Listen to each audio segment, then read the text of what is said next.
Hello, I'm Beth Berry. I'm Vice President of Business Development for Real Green Systems. We are a software company based in Walled Lake, Michigan, with unique integrated marketing. Today, I'm joined by Nicole Reatherford, and Nicole has been with Real Green for, I'm going to let you introduce yourself because it seems like forever, but it's probably only been a couple of years. So for our guests who have used Real Green marketing in the past, you can draw a line in the sand as to when our results began to improve and we had really sustainable and innovative results under your guidance. So first of all, thank you for everything you do, because when we go to trade shows, my competitors, so Service Pro, PestPac, will sit around the bar in the evening at a trade show. God, I miss those days. And to a person, they all say to me, your integrated marketing is so good, and that's what differentiates you. So when your competitors call that out and say that's why Real Green's so good, that's saying something. And we know our customers love all of the things you do. So introduce yourself and tell us how long you've been at Real Green and what all you do for us. Awesome, thanks, Beth. So my journey with Real Green is about a little over a year and a half now. I spent most of my career on the agency side. So I spent about half my career on the agency side in lots of different roles, working on lots of really great brands, Comcast Cable, Ford Motor Cars, GM, Chrysler, and then Blue Shield of Michigan. I worked on their accounts and healthcare a lot. Bless you. Thank you. And then I spent about the other half of my career on the corporate marketing side, and kind of wore the hat as understanding what it's like from the business side. So I think that really kind of sets me up to be kind of unique as in at Real Green, we're almost kind of an agency, but on the other hand, we're also really work in partnership and supporting with marketing services the companies that we work with. The more successful they are, the more likely they're to continue to use us for their marketing. Very cool. When you were on the corporate side, where did you work? I worked at FCA, so I worked at Chrysler. I worked at CompuWare, and then they got tech company, bought and sold, and so we changed like 3 different times. And then right before Real Green, I worked at Amrock. They are large in the fintech space and a sister company to Quicken Loans. And I was a marketing strategist / team leader. That's very cool. So Yeah. We're in a very unique position. I'm glad we're doing this interview today and not 4 weeks ago, because it would have been a different interview. But we are really seeing our industry come out strong. I know you live in Michigan, so you have a different view since we're not deemed essential till later, but obviously you talk to our customers all the time. And we're very encouraged that on the chemical lawn care side, with so many folks at home, they're seeing longer interest period in terms of opting in from a customer acquisition perspective. How would you guide our customers in terms of evaluating their marketing budget now that we're, call it, middle of May? Yeah, great question. So, now is a really great time to invest in marketing. It might seem counterintuitive that I'm recommending this, but a lot of companies are cutting back their spend. They're, conservative or they're nervous, but if you can afford it, I highly recommend you take advantage and you maybe up your marketing spend so that you can gain more of that market share. I mean, now is the time. People are home, they're looking at their yards and they're calling, they're reaching out. So, if you can spend a little bit more on your marketing and eat, some of that competitive market, I think that will serve you not just right now, but for years to come. One of the notes you had for me, and thank you for doing that, was that you're not going to go to trade shows. And for our customers, many of them do home shows in the spring, and they all got canceled. And they, had attributed a certain number of leads for the Indianapolis Flower and Patio Show or the home show. So you would suggest then taking that money in reserves from shows you didn't do and reinvesting. Yeah, so I mean, part of the beauty of why events and trade show work is you're meeting that person one-on-one, and you're building that connection and that rapport. They can shake your hand, they can see you, they can get to know, okay, this is what it's going to be like to work with you. What I would suggest is create some videos. They don't need to be highly, published, very pretty. You can take them with your phone, maybe you have a tablet, etc. But that gives the end customer a way to see the same thing like they would in a trade show, let you into their home and feel what it's like to work with you. If you have money, maybe work with somebody to polish those videos, but they don't need to be. They just need to be real, and so that they can understand, okay, I know what it's going to be like to work with Beth. I trust her, and I'm going to support her for my needs. Speaking of video, were you at our solutions user conference the year we had Marcus Sheridan? I can't remember which year that was. Yes. This year was my second one, so I think. Okay. So Marcus talked about the value of video, and he built a very successful high-end in-ground pool company in 2008 during the housing recession when people weren't putting $60,000 pools in.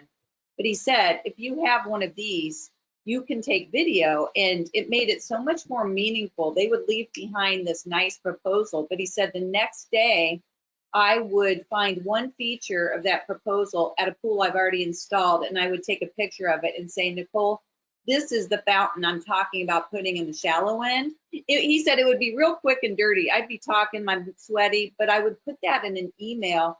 And when you would send that email with the thumbnail of the video, everyone clicked on it. They're like, why is this guy embedding a video? And he said, I did it from my iPhone. It was quick and dirty, but boy, was it meaningful when you can show up. Our customers, prior to this, 80% of the time weren't home to talk about what's on the lawn. And even now, they're not necessarily going to meet you on the lawn. But boy, could that be valuable as well to say, this is where you had grub damage out there, and this is the area we can renovate. And in terms of it not being professional, I think you and I are both seeing more and more. Chris Cuomo on CNN, so many of the high value media programs are now broadcasting from live, and they look exactly like you and I right now. It's not any more sophisticated than that. Yeah, I mean, take a look at like the music industry. I mean, they're not going on tours, but you see them, they're doing, live, at home. Maybe they've got other musicians that they're, having on camera, but it's real. And I personally, as an end consumer, I'm like, oh, this is fascinating. It's raw, it's real. And I mean, I think, then that gives you a better idea of the person. And I think our customers can do that as well. I think it's funny, Oprah and Tim McGraw or someone, and I love these concerts. We're clinging to them since that's all we're going to get this year. But they said they're asking them to film from their kitchen because that's like the most humble area of their home. But we're all gawking about, oh, what's that lamp she's got? I like how she's backlit that room. Let's talk about how to update your Google My Business listing. And you need to talk to me like I'm a 5-year-old, just like Michael Scott in the office, because I don't know what this means, but I do hear incidentally in the hallways of Real Green, well, they haven't updated their My Business listing, and so that's hurting them. Explain to me what that means. Sure. So, I mean, Google is king. they own the internet. I mean, they are the brand, hold the keys to everything. So, so the Google My Business pages. So if you've ever Googled a business, so, let's say you were Googling Real Green, and, it pulls up on the right of the page. It says, you want to go to the website, direction, there's all little information. That is their, our Google, my list, or I can't talk, our Google, our GMB page. So Real Green actually has a really great tool called My Listings, where it works with the GMB as well as many other listing platforms. And you can actually go on there and set up your listing and set it and forget it.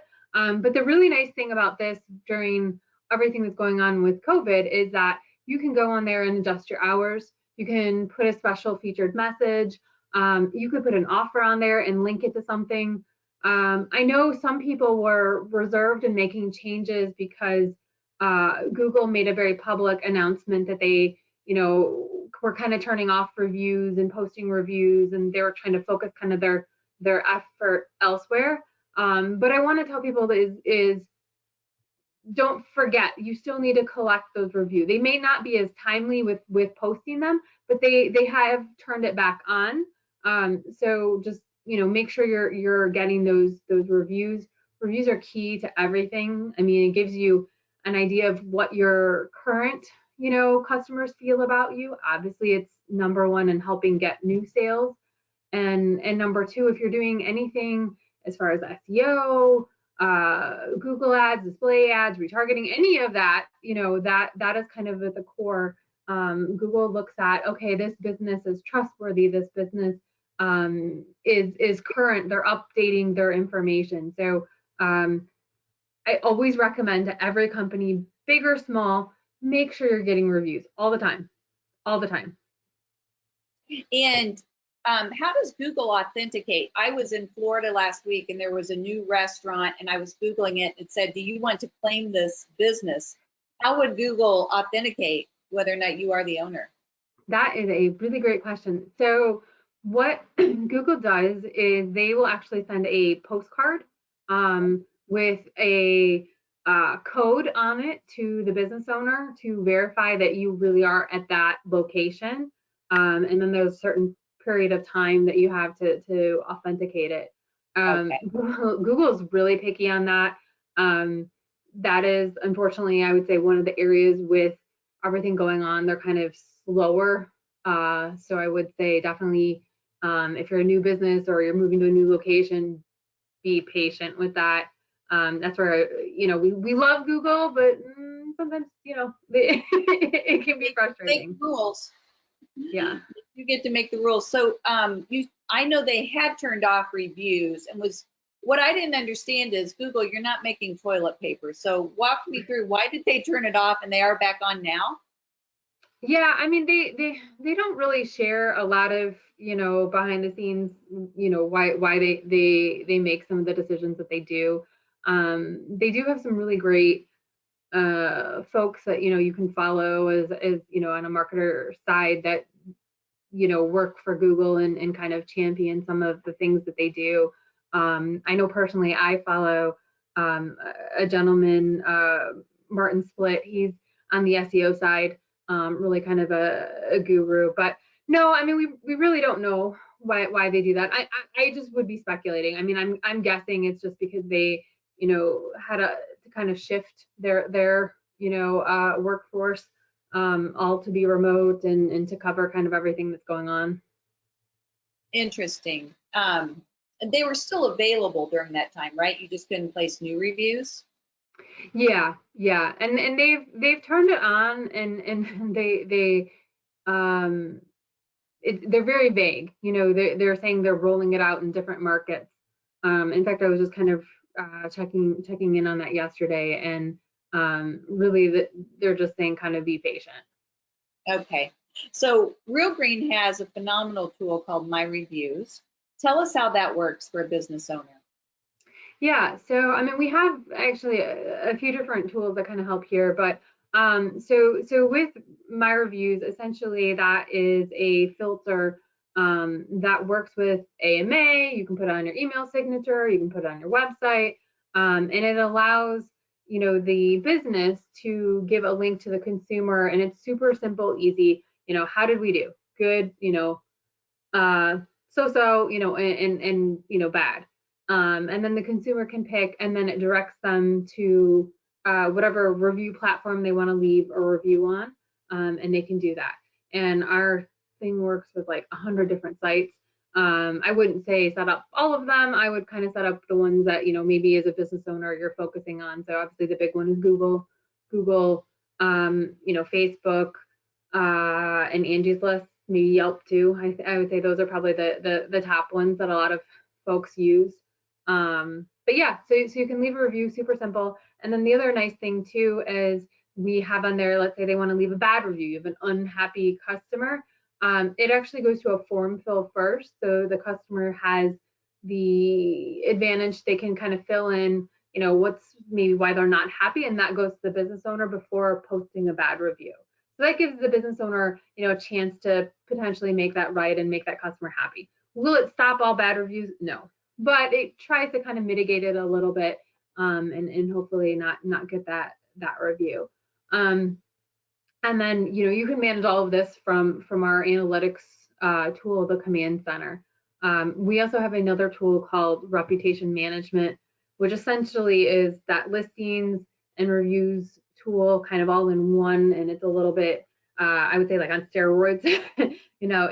It offers you the way that you can look at all your different review platforms in one place and respond from one place.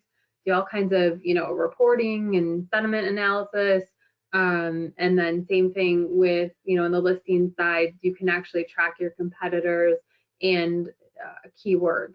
And that's very different than SEO, because it actually tracks, what type of traffic you're getting on, like, let's say Yelp, over your competitors. So it's a really nice tool that I feel like, no matter the size of your company, big or small, it's kind of like electricity. You need it.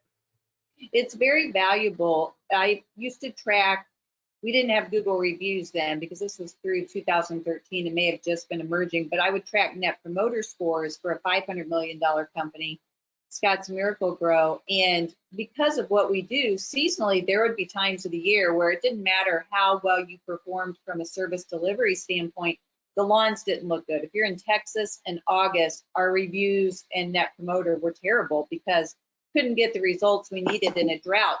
And we do hear that still from our customers that now, to your point, Google yield such a big wand, and that if you get into trouble with Google reviews, it can really tank your business.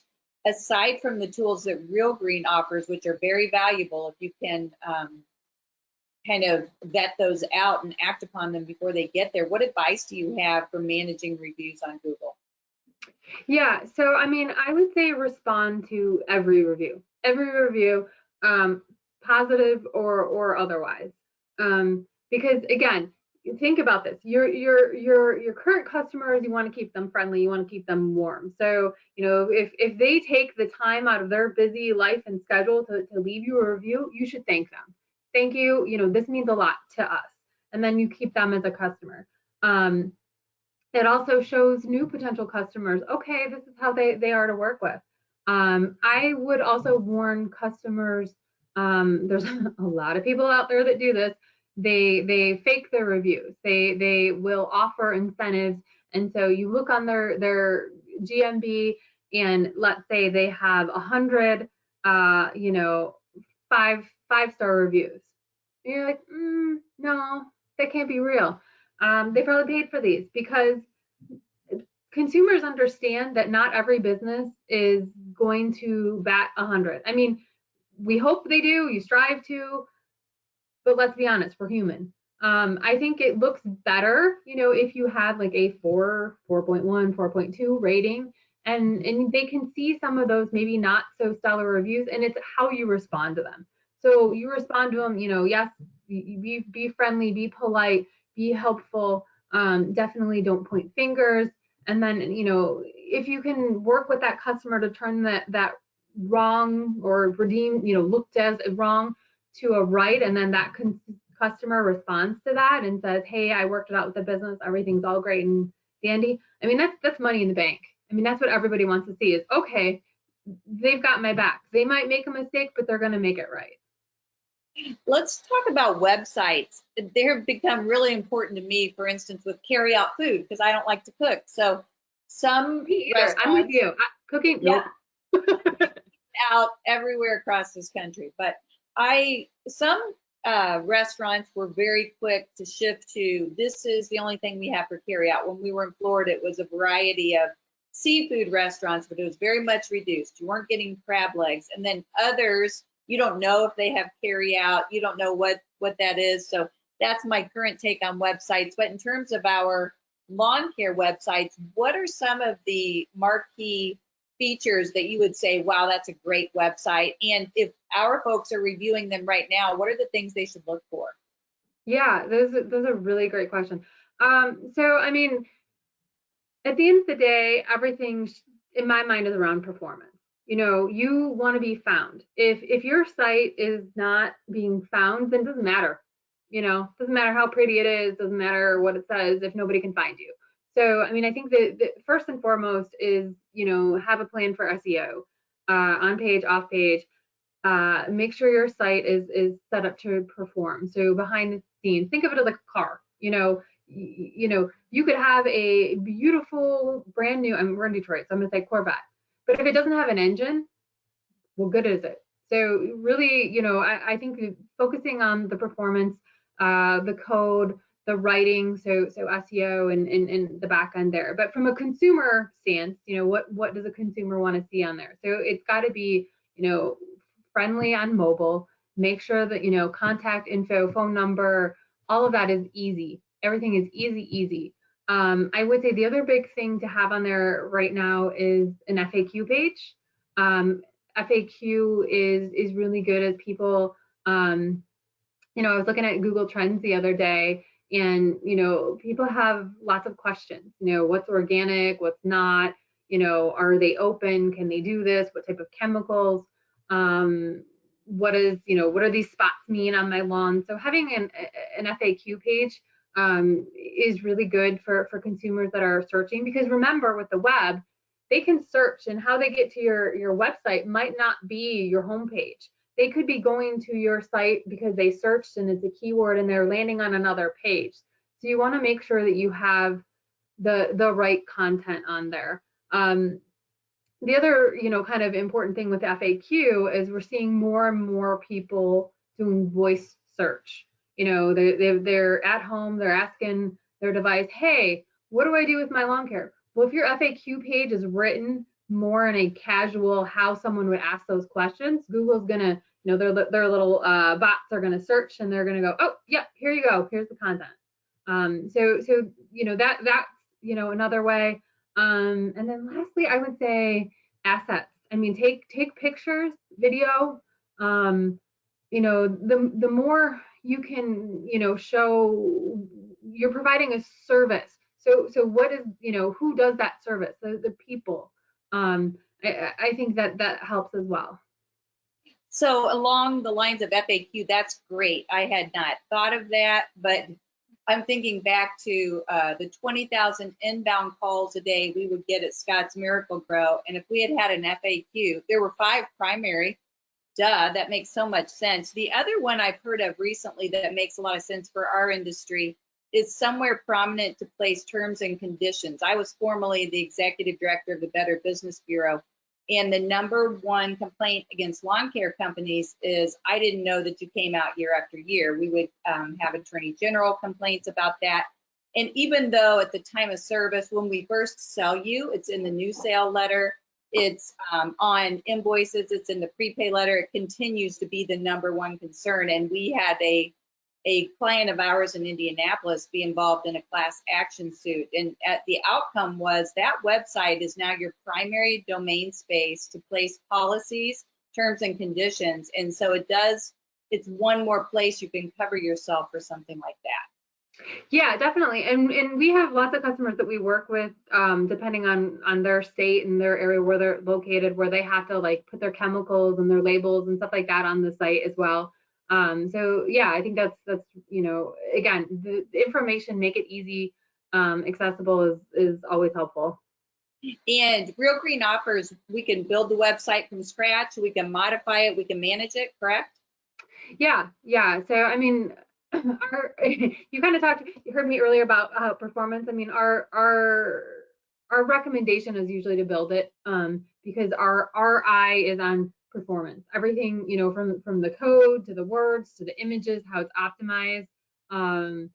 You know, a lot of companies, they have beautiful websites, but they're using third-party code that's junk, and it slows down the site, and it's more likely to break because, you know, those third-party apps aren't supported over time and things break, and it's just a headache. So taking over someone's site is not usually always the best thing. Again, you know, we would look at it and see, our recommendation is usually if a site is more than 3 years old, it's time to refresh it.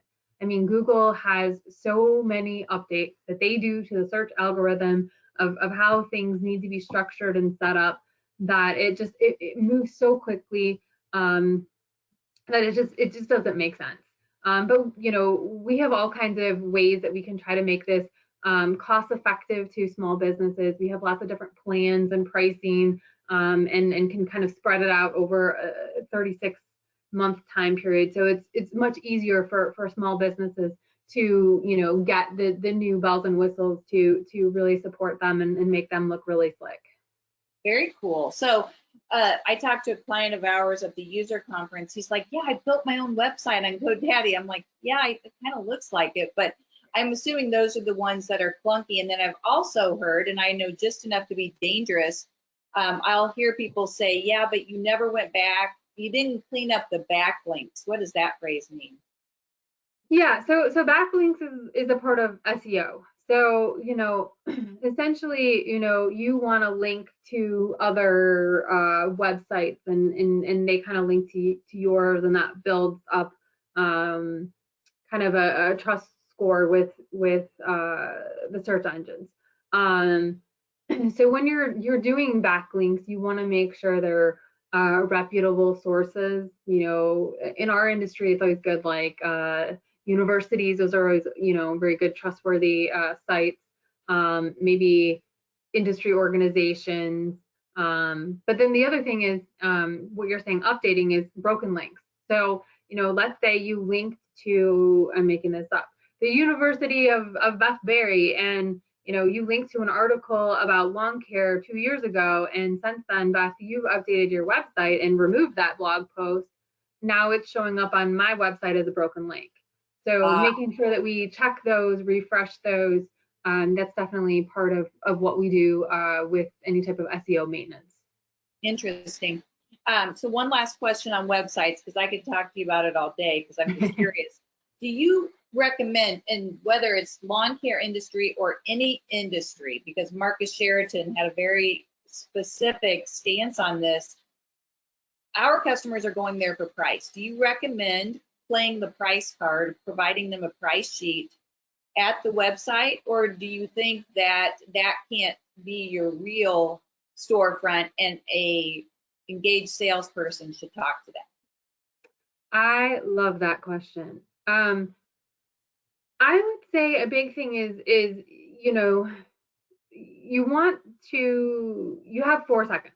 They land on your website, you got 4 seconds. Okay, do I want to engage with this company or do I not? Personally, I'm not quick on the price, because I think, you may not know what you're getting. It may not be apples to apples. But I do think you should have an offer. You should have something that is enticing. You should be helpful and trustworthy and not overly salesy, because I think that also can kind of go the other way and turn people off. We find on the paid media side that having a dollar amount, or like first application free, or things like that kind of let the customer try it before they buy it, I think goes a long way. I like what you said about it's not always apples to apples, and that can be true in our industry as well. So you wouldn't want them to take the 50% off when they don't really understand what they're getting, or they're trying to compare that to a competitor and it really isn't apples to apples. But Marcus Sheridan said at the end of the day, they want price. So we, for our $60,000 pools, it was a good, better, best, and here were the prices, and we were the highest one in town. So he was a strong proponent of that, but I could see it working both ways. So you talk about now is the best time to increase communications, keep customers informed, be mindful of your tone, positive and empathetic. And boy, isn't that true. So you're in Michigan, which is sort of it's definitely an anomaly in the green industry, but what are the types of marketing that you're seeing right now, or communications that are being effective when you're clearly shuttered in? Everyone is sensitive to the COVID from an illness perspective, the consequences of a potential depression. What are the types of communications that you think resonate right now? Yeah, so I mean, I think this goes back to like our first kind of point about as far as doing videos and kind of showing who you are. I think, you know, a lot of the companies that we work with, you know, they hang their hat on the fact that they are, you know, local, they're part of that community, they're family owned. Make sure that your customers know that. You know, what are you doing at this time of need? You know, maybe you're donating your services, maybe me personally on my team, I have some awesome, amazing people that give back. I have someone who's making masks, you know, and you know, so broadcast that. Tell what you're doing to help your community, support them. Maybe you're not doing any of those. That's okay. You know, go back to your messaging. You know, be soft, be kind about it. The other thing that works, and I think, you know, it depends on your brand, depends on your company, is humor. Uh, you know, I've seen some crazy things out there. So, you know, I think KFC is a really good one. You know, they have like, you know, how you wash and stuff. So you know, think of ways that you can kind of be unique. I would say don't capitalize on the negativity. So be careful what you say there. Be careful spreading misinformation. There's a lot of, you know, media, especially on the news outlets, that's out there that's not true. So I would kind of say stay away from that. But you know, be positive, be helpful, empathetic. Reflect on your company values. You know, what makes you as a company special and unique, and definitely, you know, build upon that and look for ways that you can, you know, outlet that to the masses, whether it's, you know, communications, email, print material, website, any way you can. You know, broadcast who you are and be authentic. You said something that so many of our customers forget to use. And I don't know if they forget to use it or they don't think it's an advantage, but locally owned, family owned, particularly right now, I think when consumers are concerned about keeping the local economy going, that is so powerful. Yep. Very, very Yeah. powerful. So, Yeah, and then you know, communicate. I mean, not just focusing on getting new customers, but your current customers. You know, what are you doing? And I know, Beth, you've had several webinars that kind of talk about this, but what are you doing from a company stand? You know, how are you protecting your employees? How are you protecting the you know, the consumers? Maybe you're, you know, leaving stuff here and you're giving them a call instead of face to face, or you know, how is business shifted to this new normal? I love Elise and her mask making. So she's been making Michigan house divided. I just took mine out of here, but I've been making Indiana masks. My daughter should be graduating from Indiana tomorrow. She's not, but that is very cool, and thank her for me for doing that. But many of our clients are donating to Project Evergreen. So they have Green Care for Troops, where lawn care operators can donate services to deployed military personnel, but they've shifted it to frontline health folks. And so what would be the best way to leverage, let's say that you're Go Green and you are contributing to Project Evergreen and providing services to frontline health responders right now, of all the digital marketing tools you have, how would you best share that with your customers? You know, I think social media is a really great way. You know, I would, you know, encourage them again, you know, take pictures, do a video. It doesn't need to be overly polished, overly long. It just needs to show that you're there and you care. You're supporting the community, and you're giving back, and we're glad that we're essential. Yep, yep. What about socials? So are there, and you've seen this now for a year and a half. I thought you'd been here 3 years, I would have guessed. But what are the best social channels for lawn care companies, do you think? Oh, that's a, you know, I mean, everybody's on Facebook, you know, young and old, everybody's on Facebook. I know people keep saying Facebook's dead, but it's not. You know, everybody has a Facebook page. We've seen through COVID-19 that more people are on Facebook. They're engaging, you know, they're wanting to feel that sense of community. They can't go, you know, to their local, you know, hangouts. They're moving to, you know, social media. So Facebook, I think, is definitely great. There's a lot of plugins out there that actually can work with multiple social media channels, so that might be, something to look at. But Twitter is always good depending on the message. I think Instagram is another really great one. That's a huge platform right now. In our industry, it's great because it's picture based. So here's before, here's after. That's a good one. YouTube is also seeing with COVID-19 spikes and usage and people checking out. So video is always key. And you can always play around with some of the new ones like TikTok. Have fun. Maybe one of your one of your texts is doing the dance. Just have fun. I mean, social media is again, it's pulling that layer back of that onion a little bit more. You're not going to be as buttoned up. They want to see who you are as a person, and who you are as a company. I like to tell people that when you're thinking about your brand, so your company, what would they be like as a person? What is their favorite food? What kind of music would they listen to? How would they dress? How would they speak? And think about that from your communications, and that will kind of help direct you where you need to be. What I hear frequently from our customers, and you talk about blog posts, writing a blog and posting on social. For whatever reason, our customers get writer's block. I could literally write 3 posts a day for a lawn care company because we have so many cool things to talk about seasonally. But Real Green offers social capabilities as well. Tell us about that, and do we create content for them? Yeah, so we do have a social media program that we do where we post on behalf of customers. We also do, you mentioned blogging, so we also do that as part of our SEO packages. And that's really great because so with the blogs, we have a skilled team of content writers. They know the industry. They're also looking at it from a marketing perspective of keywords and what resonates with SEO and search, and kind of connecting the dots. So because blogs help keep your content fresh and help on the search engine side, and it's helpful for the consumer. So they kind of wear multiple hats when they write that. But yeah, we do that, day in, day out for customers, and we work in partnership.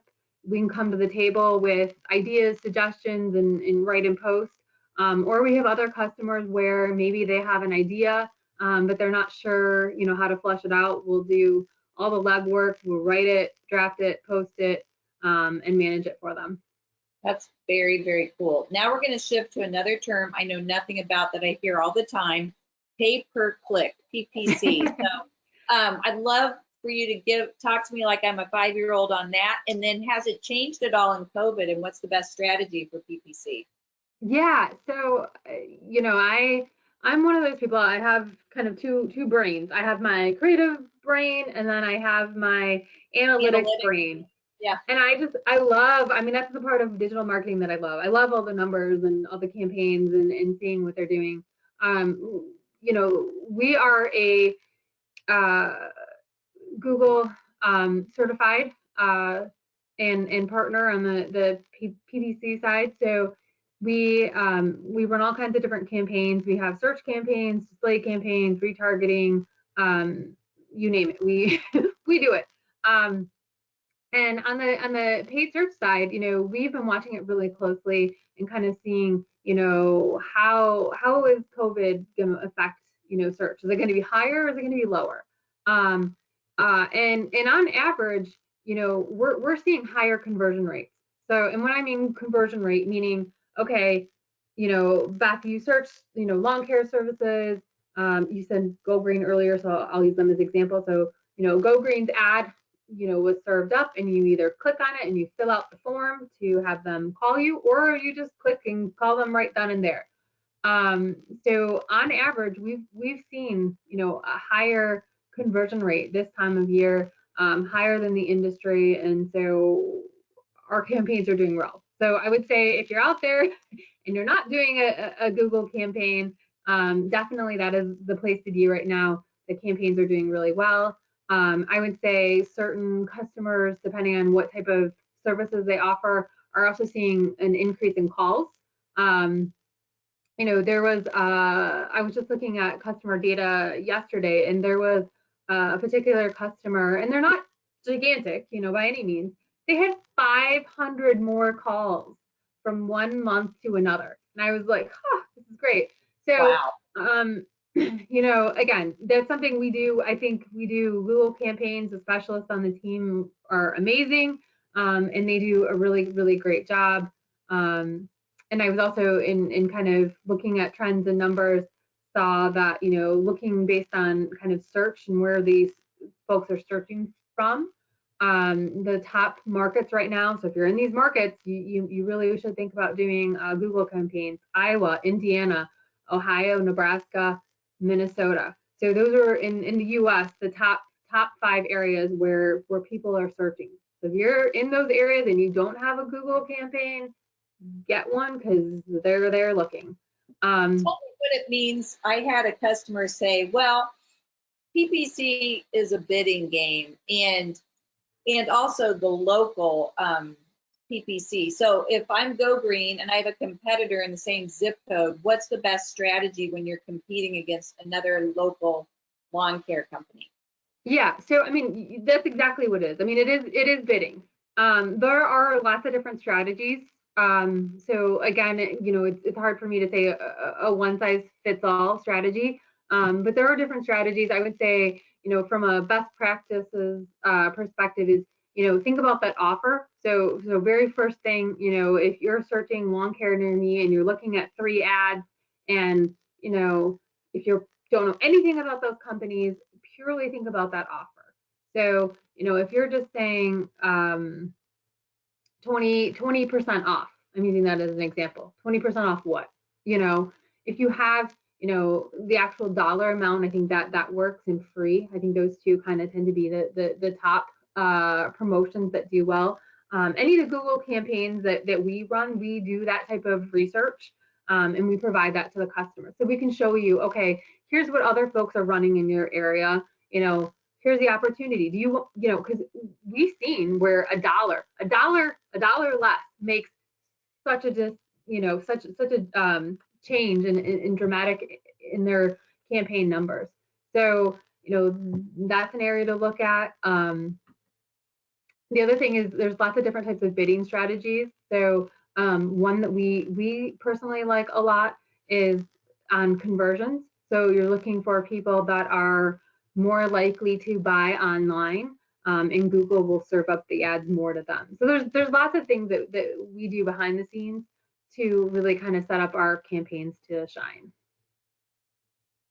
I'm going to have to get educated. About 3 years ago, I took the online Google certification, whatever, and it was like 3 months later, Linda Thomas is going through a report, and I think I'm going to be smart because I just completed this, and it had all changed in like 90 days. So yeah, I mean, it's one of those things that it's constantly changing, moving. You know, it's really challenging for, I would say, a small business to do it themselves. Yeah, you can do it, you can create it, but there's a lot that goes behind the scenes as far as managing the campaign, optimizing it, running different ads at the same time, optimizing keywords, optimizing the actual ad itself, optimizing the landing page, and do lots of different types of A/B testing. We do that very, very well. So again, this is something I personally wouldn't recommend a small business owner doing. I would look to an expert to do it. You're just going to get much more out of it. yeah, I was really smart about it for 30 days, but as you know, Google changes the rules. So talk to me about SEO, and then you have SERP. I've never heard of that one. So that's Google SERP. So SEO is one of those, I feel like, for a lot of people that aren't in the marketing world like me, is like a scary, like, I know I need it, but I don't know what it is. And it shouldn't be scary. I mean, so SEO is key, and that's where, earlier I was saying that's kind of the engine in your car. That's the engine to your website. So you want to make sure that your website is set up properly, maintained properly, so that you can play the long game, and improve your ranking results on Google. So this is for search engine optimization. So we were just talking about PPC is the paid portion. So if you're, searching a term on Google, at the top where you see, the little word ad next to something, that's on the paid side. SEO is anything below that. And that real estate keeps getting smaller and smaller, but the goal is you want to rank there. And so there's lots of things that is done on page, so what you see, and off page, what you don't see on the back end, to really kind of push those campaigns. And we talked about backlinks earlier, that's part of it. Keeping content fresh, making sure your code is correct, trust score, domain authority. I mean, there's all kinds of things that go into SEO. I will say, we were talking about kind of numbers earlier. What we're seeing on the Real Green side with the campaigns and the customers we serve, we're seeing that organic traffic is up, which makes sense. People are home. They're not going necessarily brick and mortar. They're looking online. So we're seeing organic traffic is way up. We're seeing direct traffic is down.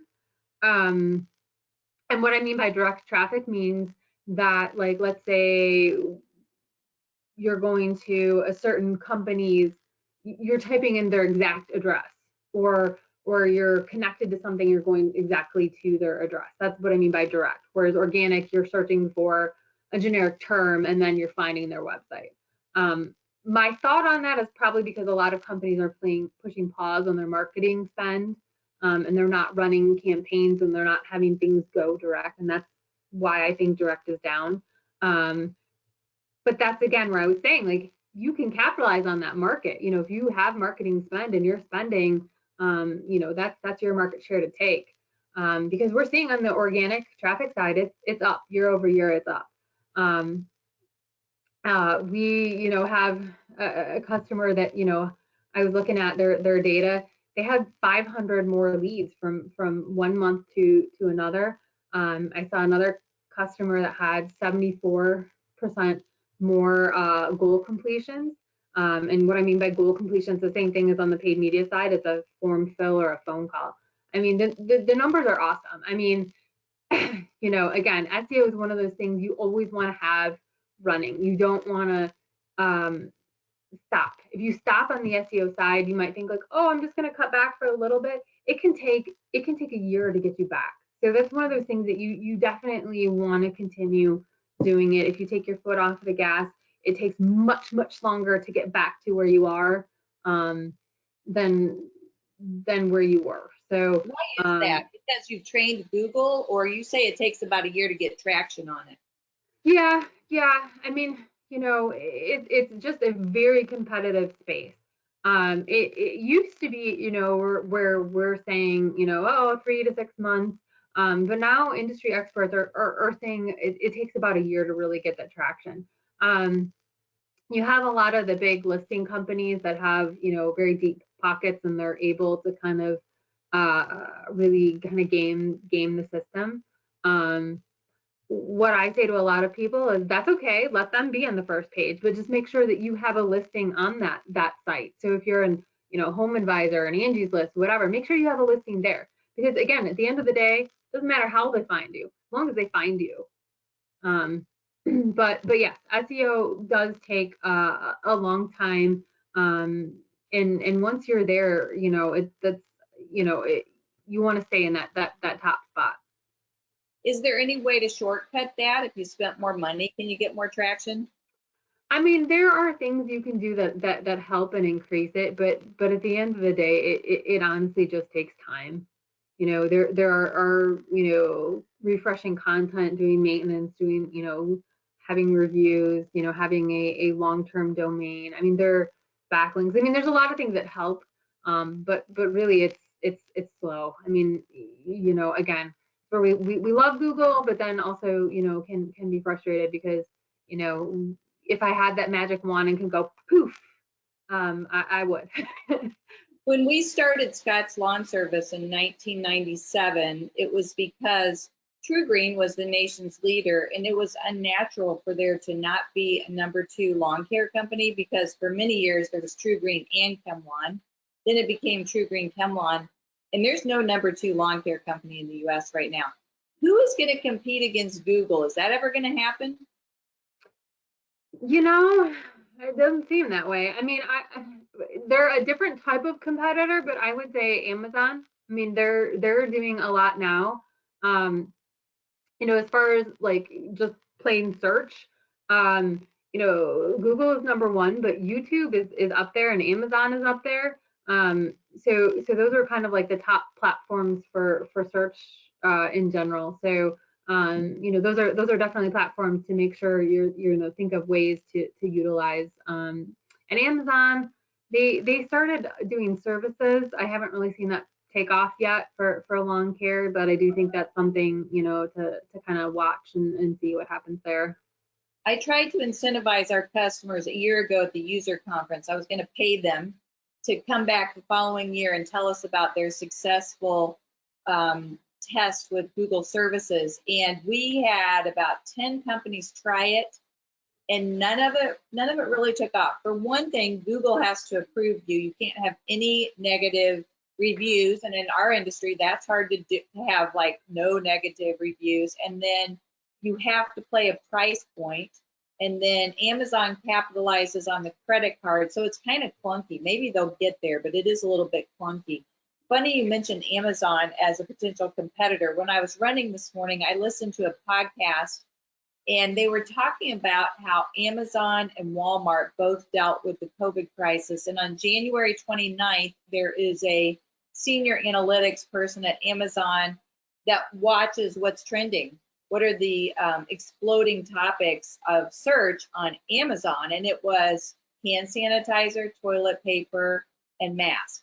And at that time, it certainly wasn't in the media, the mainstream media for the US, but he started circulating internally, what it meant, and they were drawing conclusions, and he was very much dismissed at Amazon. So clearly, if you're searching on Google for a product, and if it's something you think you can get on Amazon, that's usually the second stop. Mm-hmm. Yep.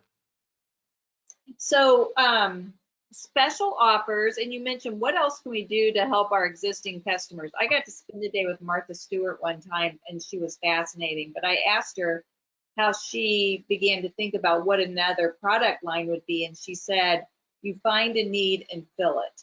And she said, I've done that my whole life, find a need and fill it. And we're seeing our customers right now, several of them have shifted to the disinfectant brand. So not our customer, in fact, a major player, but Truly Nolan in Florida. If you get a chance, and it's TRULYNOLEN, and I only reference them because they've done a phenomenal job of framing the introduction of a disinfectant service line, because in Florida, you have to be a licensed pesticide applicator to apply that. But can you think of other ways that we can help our customers to help their customers and kind of leverage the disruption?